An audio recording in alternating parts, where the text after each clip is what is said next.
Hello everyone, a very good morning to all. Welcome to Officers Adda 247 YouTube channel.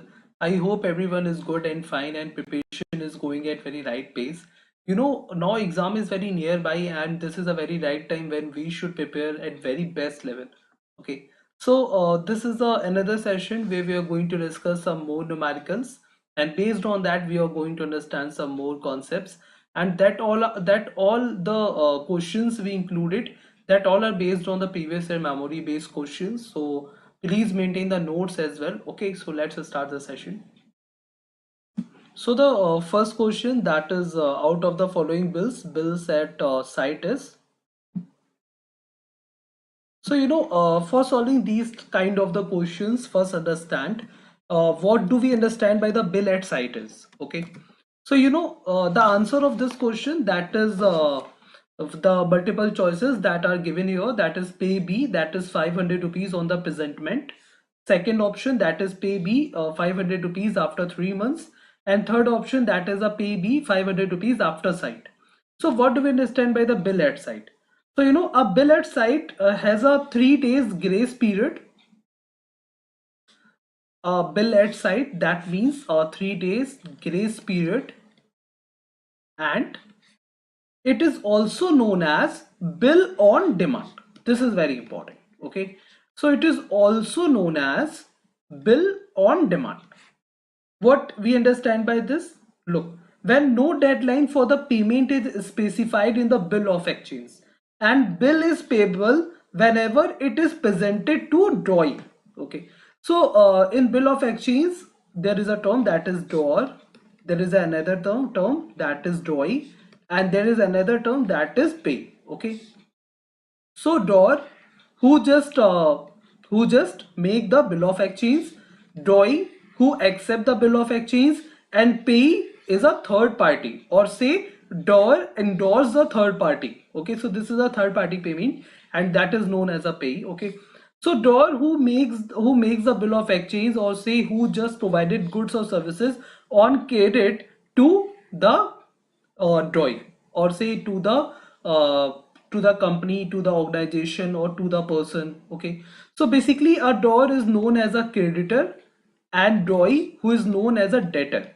Okay, because drawer, or say creditor, provides goods or services on credit to debtor, or say to any company, to any person, or say to any organization. Okay, so now just understand, if there is no deadline for payment is specified in the bill of exchange, and bill is payable whenever it is presented to drawee. So whenever the bill is presented to drawee, okay, and it is payable. Okay, so this is known as a bill at site.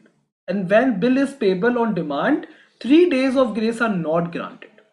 Okay, so when the bill is payable on demand, 3 days of the grace period, that is not granted. So a bill at site, what we understand by the bill at site in simple terms, whenever the bill is payable, or say whenever the bill of exchange is presented to drawee, then it is payable. Okay, so that is known as a bill at site. So if we have to just choose the one option from these multiple choices, so the answer that is a very obvious now, that is pay to be rate 500 rupees on presentment. Okay, so this is known as a bill at site. I hope it is clear now. Now understand another question. Another question that is also related to this bill of exchange, and this is also very important question. The term of bill after site commences. The multiple choices, that is a from the date of the acceptance of the bill, from the date of drawing a bill, from the date of receipt of the accepted bill, from the date of receipt of the drawn bill. Okay, so whenever the drawee makes a bill of exchange, okay, whenever the drawer makes a bill of exchange, and he sent this bill of exchange to drawee. Okay, and after that drawee just accept this bill of exchange. Okay, so it is known as a drawer who just make the bill of exchange, and drawee who accept the bill of exchange. Fine. So now it is understandable, like the term of bill after sight commences like from the date of the acceptance of the bill, or say from the date of drawing a bill. So suppose that drawer just make the bill of exchange on the 1st of February 2022. Okay, or say 1st February 2022, and now just drawing just accept this or say will accept this bill, suppose that 3 of February 2022. Okay, so the bill after sight, that means the term of the bill after sight commences from the date of the acceptance of the bill. Okay, so when look, these terms are very important. Bill after sight, that means when the term of the bill after sight that commences from the date of the acceptance of the bill. Okay, that is known as a bill after sight. I think it is clear now. Okay, that means whatever the term, or say whatever the maturity period, or say whatever the term of the bill of exchange, that would be counted from the 3 February when it is accepted. Okay, so this is known as a bill after sight. Fine. And what we understand in the bill at side, that means whenever the bill is presentable, or say whenever the whenever or say bill is payable whenever it is presented to drawing for payment. Okay, so that is known as a bill at side. I think it is clear now. Now understand another question, that is we have to calculate the current asset and from the following informations. So total assets are given, non-current liabilities are given, shareholders funds are given, non-current assets are given, non-current investments are given. Okay, so from these particulars we have to calculate the current assets, and we know that we have to calculate the current assets. So we and the total assets are given here. So we know that total assets that are equal to the current assets plus non-current asset. It is fine for everyone. Okay, so whenever we talk about if we have to calculate the current assets and the total assets are given. Okay, so we know that if the total assets are given and we have to calculate the current assets, now the thing we also have to understand, or say we also have to find out where the non-current assets are given. Okay, so we have to calculate the current assets from these particulars, and the total assets are given. And this is long-term liabilities, say non-current liabilities, and this is the shareholders fund, or say capital of the company. And non-current assets, here it is given, that is a fixed asset. After that, non-current investments also given here, that is a 1 lakh rupees, and that too both are just a non-current assets. Okay, so non-current assets, that will be equal to the fixed asset plus non-current investments. Okay, so if we just have to calculate from these particulars the current asset, so we know that that is total assets that will equal to the current assets and non-current assets. Total assets, that is given 3 lakh rupees. Current assets, we have to calculate the current assets from here, so just write here. And non-current assets, so non-current assets. Okay, so non-current asset, you can also understand, what do we understand by the current assets? The assets that can be converted into cash within 1 year. Okay, so that all known as a current asset. And beyond 1 year, that is known as a non-current asset. So if we are talking about, that is a fixed assets and the investments are given here, so that means that both belongs to the non-current asset. Okay, so non-current asset, that means that you can just convert into cash beyond 1 year, that is known as a non-current asset. Okay, and the current assets that you can convert into cash within a 1 year, that is known as a current asset. So now we have to calculate the current asset from here. Non-current asset, that is given 1,60,000 as well as a 1 lakh rupees. That means that will be equal to the 2,60,000 rupees. Fine, and this is a 3 lakh. So from from this we can just calculate the current asset, and that will be equal to the 40,000 rupees. This is how we just calculate. Okay, and this is how we calculate. I think it is now clear for everyone. That is if we have to calculate the current assets, so we know that that is assets broadly classified, or say majorly classified into two categories, that is a current asset plus non-current assets. So current assets that we have to calculate, and the non-current assets, that means long-term investment, okay, and the fixed asset, that all belongs to the non-current assets, and that will be equal to the 2,60,000 rupees, and the total assets that are of the 3 lakh rupees, and the current asset that will be equal to the 40,000 rupees. This is how we calculate. I think it is clear now for everyone. Now understand another question, that is the same question as the previous one, but here we have to calculate the current liabilities. Okay, so the same thing we have to do.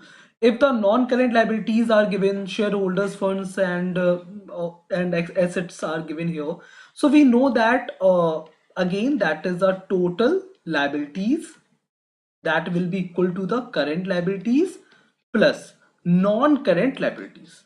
It is fine for everyone. Okay, so now if we have to calculate here, that is the current liabilities, so first we have to calculate the total liabilities, because in this question total liabilities are not mentioned. Okay, but here one thing mentioned, that is the assets and the capital are mentioned. Okay, so we know another equation, or say we know another formula, that is a balance sheet equation, that is equal to or say that is total assets, and that will equal to the capital plus total liabilities, or say total capital. Okay, so total assets that will be equal to total liabilities plus total liabilities plus total capital. Okay, so total assets that are given here, that is 3 lakhs, so just write here 3 lakh, and total capital we have to here total capital, that is given shareholders fund, that is given a 2 lakh, just write here. And now we have to calculate the total liability from this equation. So just find out the total liabilities. So total liabilities that will be equal to the 1 lakh rupees. Okay, so from this equation we just calculated the total liabilities, that is the 1 lakh rupees. Just put this value in the total liabilities here and just write 1 lakh here, and we have to calculate the current liabilities. So current liabilities, that is, and the non-current liabilities, that is given 80,000. So just write here 80,000 rupees, and now the current liabilities, that would be 20,000. This is how we calculate. I think it is clear for everyone. Okay, so whenever in the question, that is suppose that opposite of this total liabilities are given, so in the previous one you have to calculate the total asset. In the previous question you have to calculate the total asset from this equation if the total liabilities that are given. Okay, so in this question, like total assets, 1 minute, I am repeating one more time because this is a very important question from the exam point of view, so just understand. Okay, so in the first question, that is, we have to calculate the current asset. So we know that if the total assets are given and the non-current assets are given. Okay, so if the non-current assets are given, look, yeah, here the fixed assets are given and the investments are given, and both are belongs to the assets. Okay, and because of fixed asset and the non-current investment, that all you can not easily convert into cash within 1 year. Okay, that's why it is included in the non-current asset. Okay, so we know that from this equation we can easily just calculate the current asset. So we know that that is total asset, that is equal to the current asset plus non-current asset, and the total asset that is given 3 lakh, and the non-current asset that is 1,60,000 plus 1 lakh, that will be equal to the 2.6 lakh. So the current asset from here, that will be the 40,000 rupees. Okay, and if we have to calculate the current liability, so we know that the current liabilities, if we have to calculate the current liability, so the same formula we can apply here, that is total liability that will be equal to the current liability plus non-current liability, because here the non-current liabilities are given. Okay, so now the thing is, now we have to also know about the total liabilities. So from what conditions, or say from what equation we can just derive the total liabilities. Okay, so total assets are given, and the capital are given. So from this we can just calculate the total liabilities. So we know the balance sheet equation, that is equal to the total assets, total capital plus total liabilities. Okay, so the total asset that is 3 lakh and the total capital that is 2 lakh, and from the here we can just calculate the total liabilities that will be equal to the 1 lakh. Just put here that is 1 lakh, and we have to calculate the current liabilities, and the non-current liabilities that is already given, that is 80,000 rupees. So just find from there here, that will be 20,000 rupees. This is how we calculate. I think it is clear now for everyone. Next question, that is acceptance is necessary in case of. So multiple choices are given: a promissory note, a check, a bill payable on demand, and none of these. So the answer, that is acceptance is necessary in case of a bill payable on demand. Acceptance is necessary in case of bills payable on demand, and bills payable on demand or on a fixed date do not require this. Okay, so acceptance is necessary in case of a bill payable on demand, and that is the right answer for this question. Okay, and the important thing, that is a bill that is other than the check. Okay, so that is payable on demand, because check is also payable on demand, but except check, every bill that is payable on demand, for that acceptance is necessary. This is also very important question. Now understand another question, that is the quick assets can be calculated as, what we understand by the current asset, that is the assets that can be converted into cash within 1 year. That is known as a current asset. And we also know that the one term, that is quick asset. Current assets, that means liquid, or say liquidity, that measures a liquidity, and quick, that means highly liquidated. That means whenever you need the cash, you can just convert into cash. So that is known as a quick asset. So if we are talking about, that is a stocks that related to your current asset. Prepaid expenses, that means the expenses that already paid, that is also known as a current asset. But both cannot be a quick asset. That both cannot be quick asset, because in your factory, or say in your firm, there are some already stocks, or there are some already items that are available for the sale. But the time when you just need the cash, maybe you just not find a purchaser for your items, for your stock. Okay, that's why it is not included in the quick asset. So stocks is a part of the current asset, but stock is not the part of the quick asset. This is most important. Okay, after that, the term, that is the prepaid expenses, and most of the student just confused in this, like prepaid expenses is a current asset, or say prepaid expenses included in the quick asset or not. So prepaid expenses is not included in the quick asset. Okay, so the thing is, the stocks and the prepaid expenses, that all just covered under the current asset, but quick asset, under the quick asset, neither stocks nor prepaid expenses covered. Okay, so that's why if the multiple choices are given here, we have to just select one choice here. So the quick asset that can be calculated if we just subtract stocks and prepaid expenses from the current assets, then we just find out the quick asset. Okay, so this is how we calculate. I hope it is clear now for everyone. So that's all for this session. I hope this lecture would be very useful for you. And if you're liking our content, please do not forget to hit the like button on this video. If you are not downloaded the Adda 247 application, just download this and subscribe the Officers Adda 247 YouTube channel, so that you can get notifications of the live lectures, as well as the notifications of the important news related to your exams. Okay, so thanks for watching me here, and thanks for joining me here. Like this video and share this video to your friends as well. And now we will meet on the tomorrow at the same time at 6:30 a.m. Okay, so thanks for joining me here.